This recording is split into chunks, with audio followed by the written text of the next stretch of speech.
नमस्कार, मी ॲडव्होकेट राणी सोनवणे. मी advocate notary आणि mediator आहे. मी आज वकिलांसाठी एक माहितीसाठी व्हिडिओ बनवत आहे.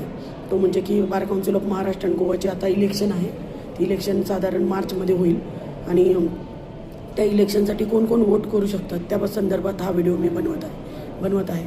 तर आपण जर बघितलं तर इलेक्शनसाठी या इलेक्शन लांबल्या तर त्याचं एक कारण असं होतं की सगळ्यांचं व्हेरिफिकेशन करायचं होतं सगळ्या वकिलांचं. कारण वकिलांमध्ये कितीतरी फोर्ज वकील होते, म्हणजे जे वकील झाले नसताना किंवा त्यांचे मार्कलिस्ट फोर्ज असताना ते वकिली करत होते आणि त्यामुळं सगळ्यांचं व्हेरिफिकेशन केलं. त्यांच्या डिग्री, त्यांचे कागदपत्र की ते खरंच वकील आहेत का, आणि त्या पद्धतीने व्हेरिफिकेशन करून एक लिस्ट बनवणार आहे बार काउन्सिल ऑफ महाराष्ट्र आणि गोवा. त्या लिस्टमध्ये ज्यांचं नाव असेल ते लोक या महाराष्ट्र आणि गोवाच्या इलेक्शनला वोटिंग करू शकतात. आता रिसेंटली आपण व्हेरिफिकेशनची लिंक जी आहे सगळ्या ग्रुपवर येत होती की ते व्हेरिफिकेशनच्या तुम्ही करा. ज्यांचं राहिलं असेल त्यांना ऑनलाईन पण व्हेरिफिकेशन केलं लास्ट टप्प्यामध्ये. आय थिंक 3-4 जानेवारीपर्यंत ते होतं.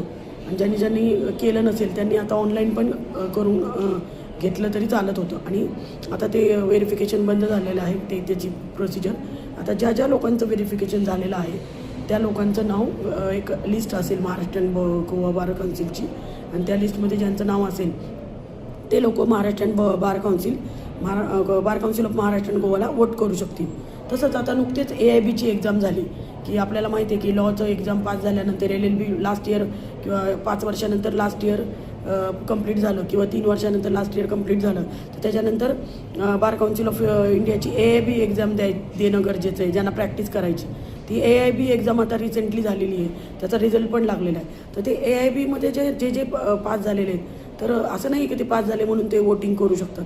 तर ज्या लोकांनी AIBची एक्झाम दिलेली आहे पण त्याच्या अगोदर त्यांनी व्हेरिफिकेशन केलेलं आहे आणि व्हेरिफिकेशन करून AIBची एक्झाम दिलेली आहे ते लोक पण वोटिंग करू शकतात.